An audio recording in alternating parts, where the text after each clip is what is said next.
you. Before I introduce all the people with me at this table, I'd like to acknowledge the presence in the room of other actors and talents from Crimes of the Future. We have the actor and actresses in the first row, Don McKellar, Nadia Litz, Welket Bunge, Lee Kornowski, Denis Kapesa, Yorgos Pirpasopoulos, the producer, Panos Papadis, and the co-executive producer and French distributor, Victor Adida. And with us at the table, we have, on the other side, over there, the producer of the film, Robert Lentos. We have Kristen Stewart. Viggo Mortensen. We come back right here with Monsieur Scott Speedman.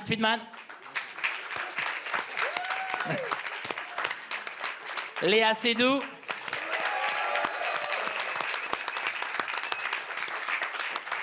And a gentleman who probably has the word cinema tattoo on each of his organs, Monsieur David Cronenberg.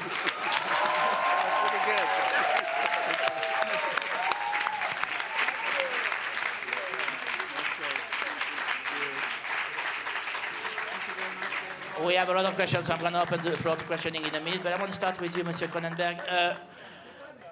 In 1983, you ended one of your most iconic movie, Videodrome, by this dialogue, "Long live the new flesh."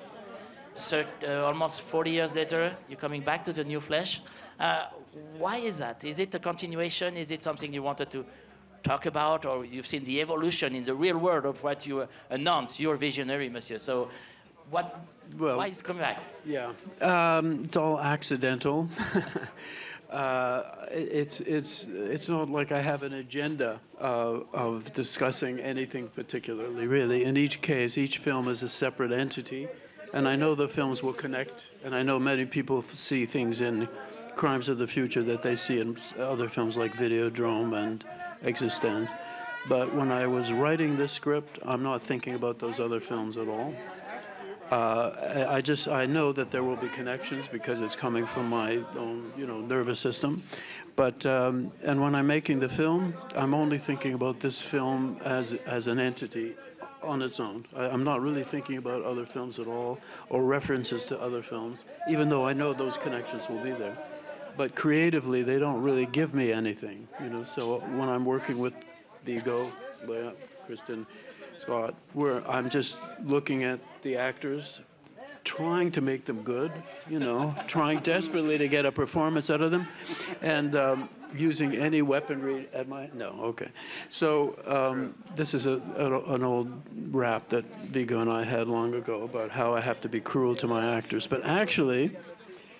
when you have great actors who they didn't need very little directing, frankly, and I know that's not exactly an answer to your question, but it's something. I'll take it. It's good. I think we have Jason over there. Hi, Jason Gordon from Canada. David, congratulations on the film. Once a lifetime ago, you were asked to do Top Gun and turned it down. Top Gun played here. It's a movie about the past, about how the old dogs are the ones who are going to take on the mission. Your film's about the future. It's about no matter how long we hold on to the past, the future is going to be the art that we actually make. I'm just wondering if you could talk about what you're working on now after your novel, the films you're continuing to do, and for the actors, the word Cronenberg means something. I'm wondering if you could each discuss what it means for you to be a Cronenberg film, maybe the first film of his that you saw, and what drew you to actually work on this project. So first to David and then to the actors. So that's 10 questions. And you're only allowed one. And now you're only allowed half of one. What was the first one? I cannot remember. Top Gun. Well, yeah. I mean, in the past, when I had a career, people offered me stuff. Although I like machinery, I mean, I had done a movie called Fast Company that nobody talks about, but it's really quite a sweet movie for me. About drag racing, these huge monster cars that had 3,000 horsepower, and they drag racers in the American West, basically. So I could see why they might think, because of the amazing machines, the jets basically, in Top Gun, that I might be interested in it.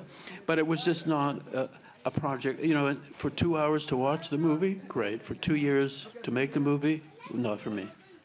That's my answer to that question, if it was a question, because you mentioned it, but you didn't ask a question. See, now we're down to 9 questions. So, what else? Oh my God. You mean what crimes are in my future? I hope many. I hope to commit a few more cinematic crimes before I'm finished.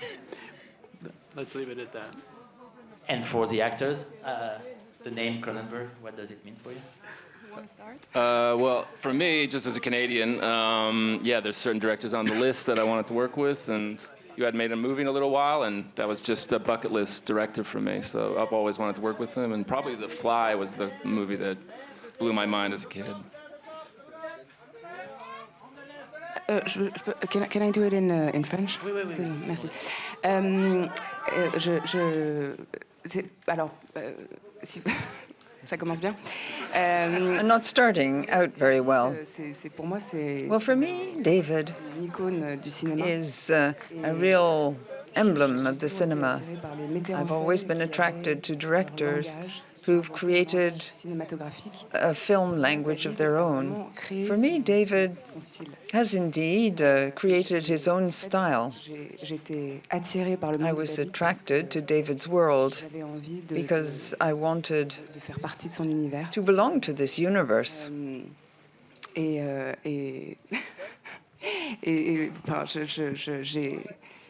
Voilà. And there you have it. Basically, what she thinks of me. As it is with so many. Non, mais voilà, c'était son univers. It's his universe that Voilà, qui m'a attiré. truly attracted me. Vigo, you and David, not exactly a first time? No. I've been pounded into submission some time ago, so I'm just a willing slave, basically, wouldn't you say? Yeah. Slavery is that's the institution that is the basis of our relationship. Yes.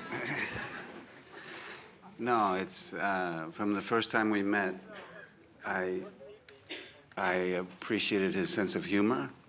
Well, at first I wasn't sure because it was very deadpan, the things he was saying. We were having breakfast, if you remember. I remember it well. And he said, "So what do you think?" And I said, what I was thinking is that, well, that it needed a big rewrite. Yes, that's the script, but I didn't know if I should say that. Then finally I thought, I'm just going to say, it's long, isn't it? And you said, yeah, and it's bad. And I said, yeah. And that's how we started. But you made some jokes. Then I started realizing, yeah, he actually is making jokes all the time. And beyond working together as the fourth time, we're friends, first and foremost, I feel. And so there's a trust there, there's a shorthand. It makes it a lot easier to work because we don't have to waste much time talking and working. and working. No, it goes quickly, and it's always great when there's, in the 4 experiences, there's new crew members, or in the case of this movie, all except Don, all new actors. It was it's a different world, this kind of story also, but also just a different team. And it's great to see how the same thing seemed to me for everybody else that happened to me the first time, which is you gravitate toward him because you feel that he's open to suggestions. He may reject them really brutally. See, that's the most stupid thing I've heard all day. But if it's useful, he'll take it on. But he's always open to the crew, to anyone, to their suggestions, and he makes you feel part of the storytelling. And with a story as unusual as this one, if you feel like you're alone and you're not part of a group telling a story, it's much more difficult. The fact that we all were able to joke and appreciate David's sense of humor made it a lot easier. So. I should add that after that first meeting we had talking about history of violence, I phoned my agent and I said, it's obviously not going to work. He didn't like me or the script.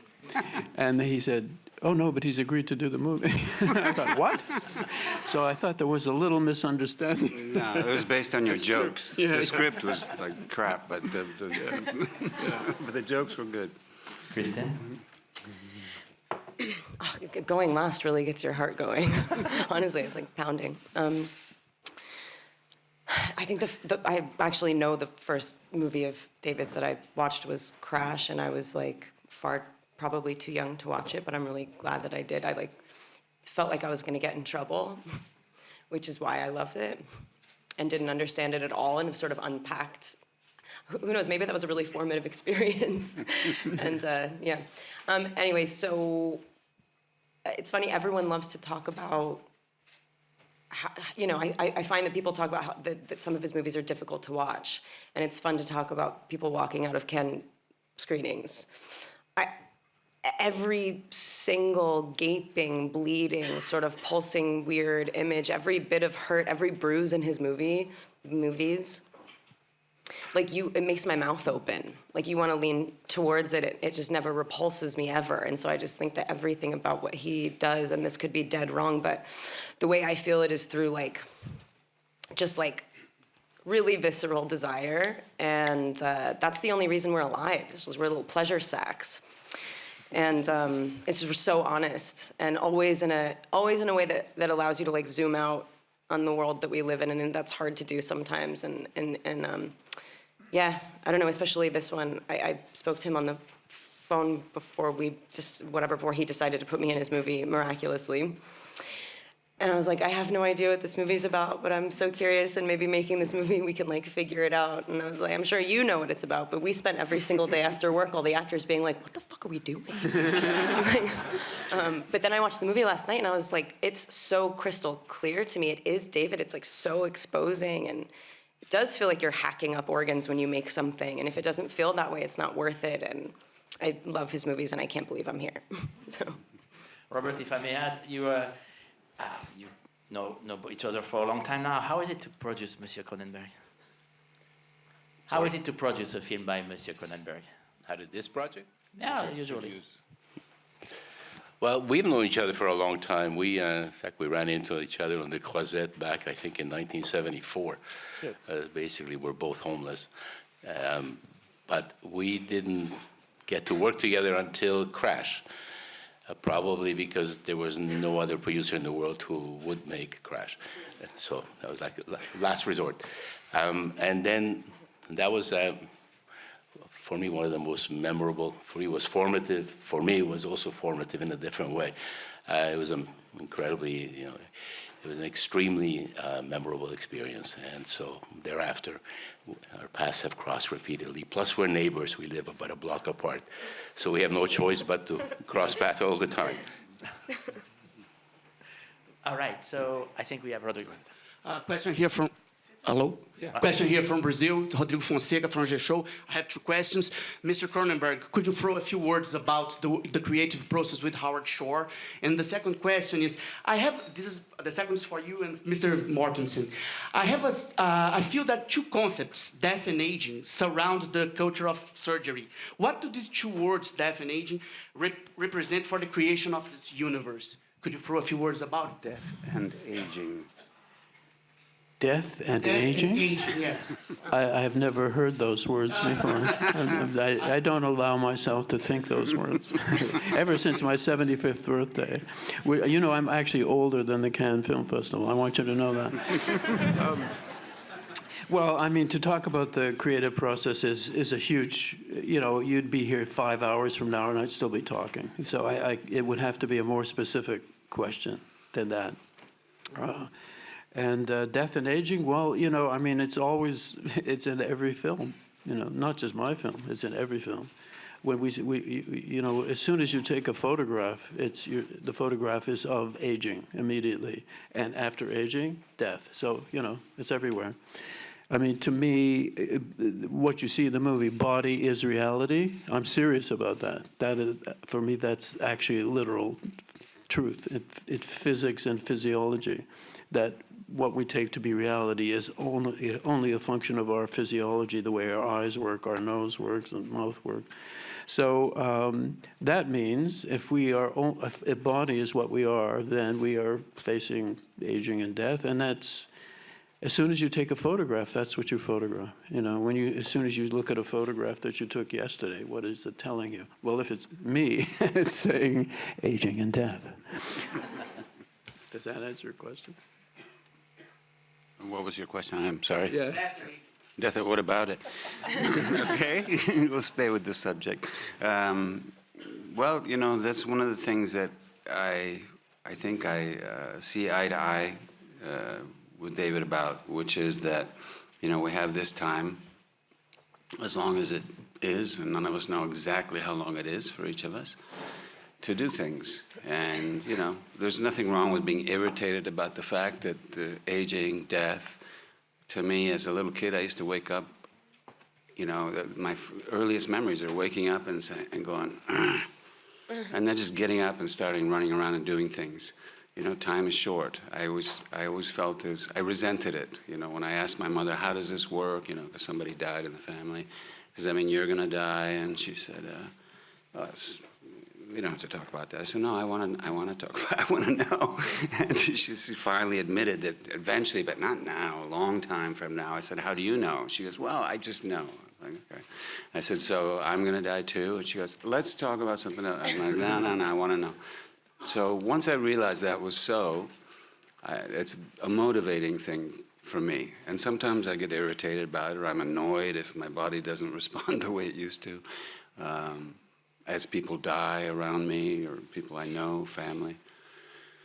You know, I know it's getting closer, and I would rather look at it in the eye, which is I think what he does, and if possible have a sense of humor about it, which you definitely do. That's where the humor comes in. Everything, even the grimmest moments, especially the grimmest moments of shooting his movies, tend to be the days that we have the most fun on the set, because they're just ridiculous things. Even in this movie, when we're doing very bizarre things, you're kind of laughing, or David's making jokes about it, or muttering to himself, you know, and chuckling away. It's like, you know, why not?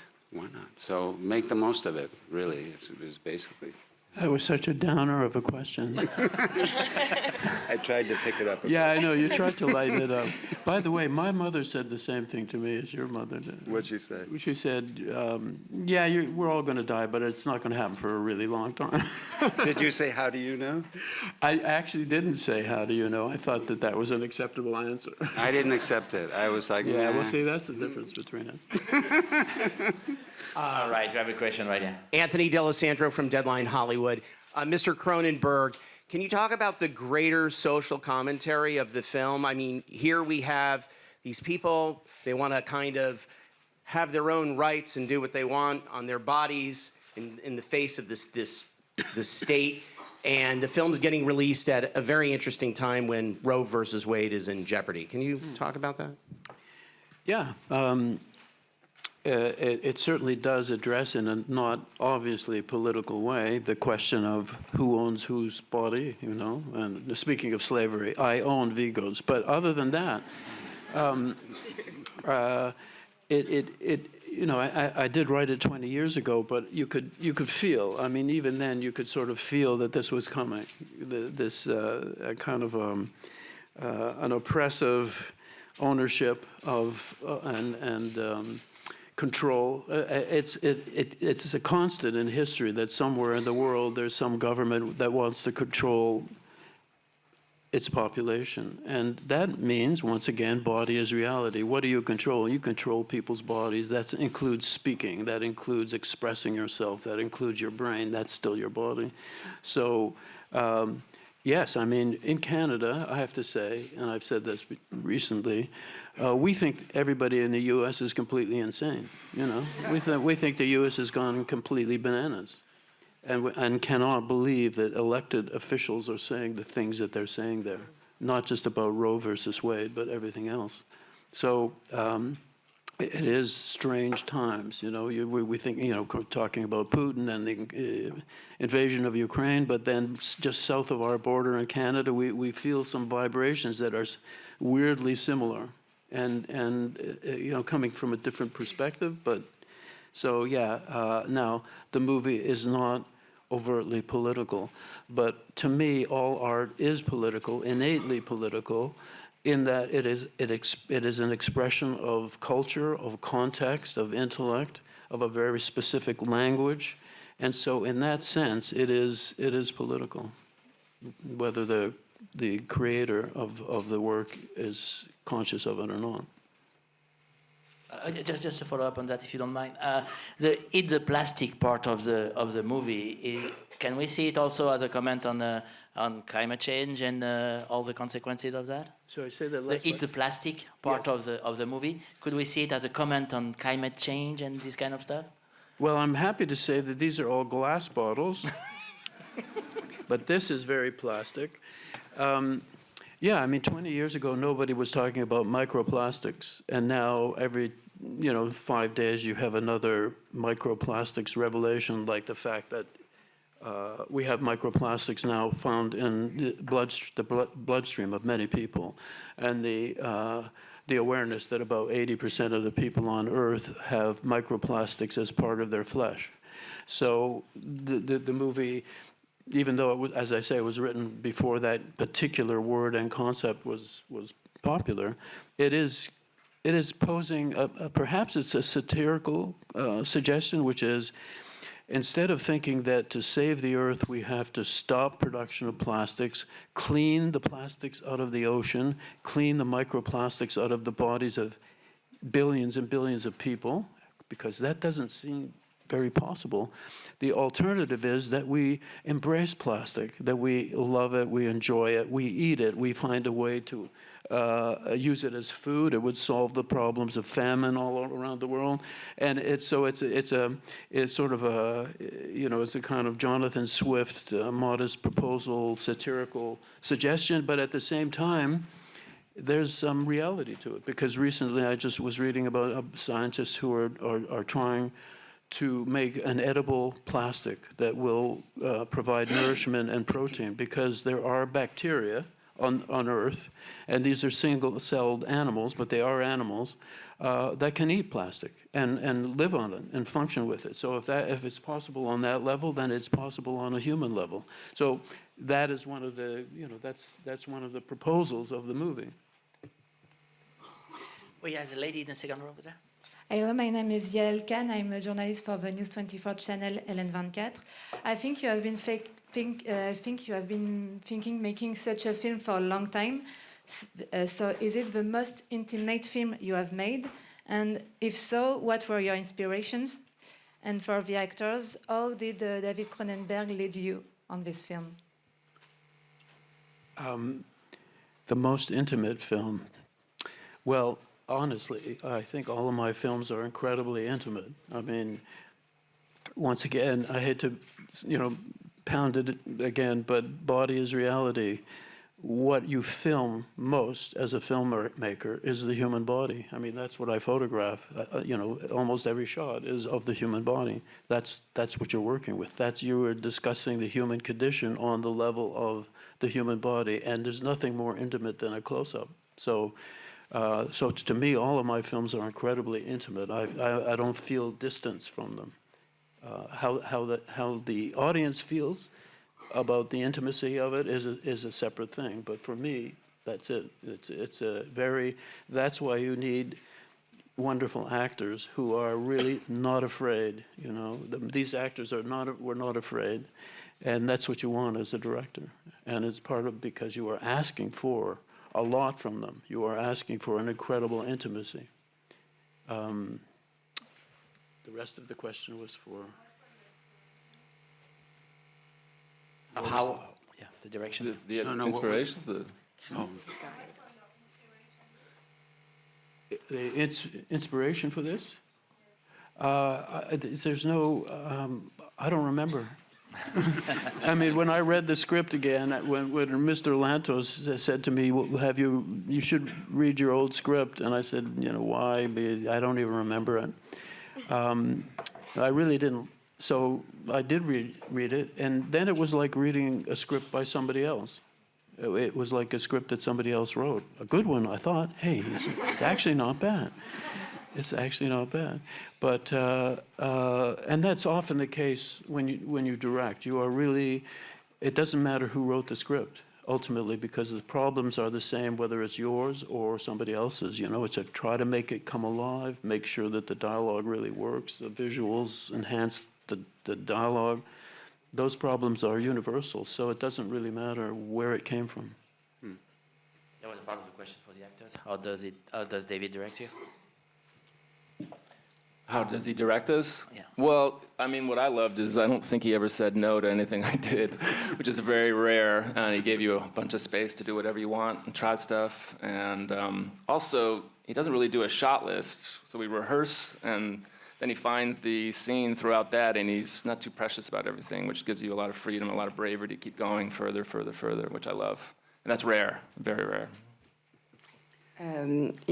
Il dirige pas énormément. He doesn't direct us all that much. He gives us great freedom À l'acteur. as actors. Et je pense qu'avec David, on n'a I pas think beaucoup that parlé with de him, cinéma. we didn't talk much about the cinema. No. We had like more like discussions about love and life and death. The important things. I only make movies to be able to discuss these things with my actors. Et donc voilà, mais je pense que I believe, though, that David gives tremendous freedom to actors because he likes to see them going about their work and interpreting their character. Et il fait très peu. What else can I add? He doesn't do many takes either. That was a bit intimidating for me. As I was not acting in my mother tongue, I feel very scared. Mais on y est arrivé. But I think we succeeded. Me, he kept muttering. There was a phrase he kept muttering, and I was like, "What language is that?" It was over and over. Just, and he would walk by and go, "What?" And you missed it that time, and then he'd walk by again. I'm like, it sounds like Latin. And I realized it was, he was quoting Sigmund Freud, and he said, si vis vitam para mortem. If you want to live, prepare to die. And I was like, holy shit. So that's what he did for me. You know, Light stuff. it works on most actors. Did it work on you, Kristen? Did it work on you? No.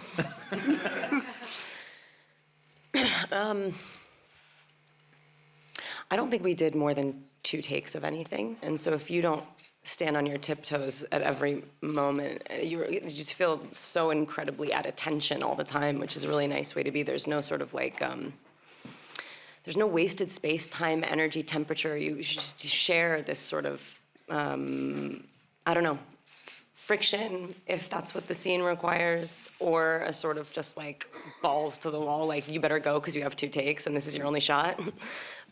But oddly, so unbelievably gentle. His script is so, this script in particular, I've never read the other ones. It was such a precision. I never feel inclined to learn things like word for word, but it just had such a particularity. I was like, I just didn't want to mess it up. I wanted every word to be exact, and somehow it was still allowed to really find itself in sprawl. And this person surprised me so much. Like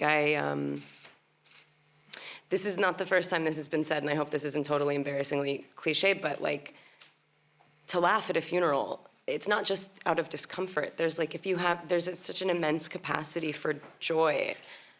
That's why he's able to look at stuff that is hard and difficult and that sucks.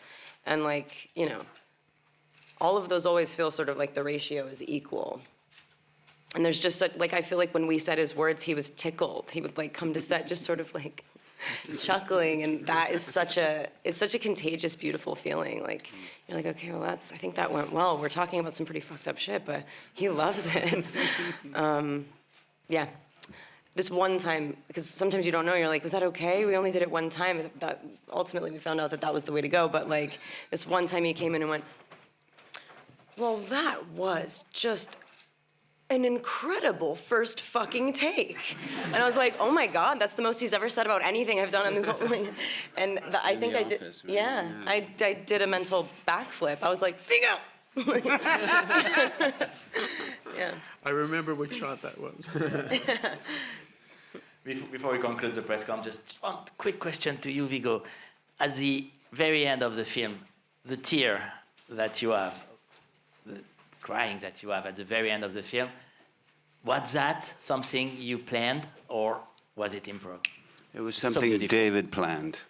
You see, Following that's the master-slave thing. It works really well. You will cry now, but one tear out of your right eye only. All right, Robert, Kristen, Vigo, David, Léa, Scott, merci beaucoup.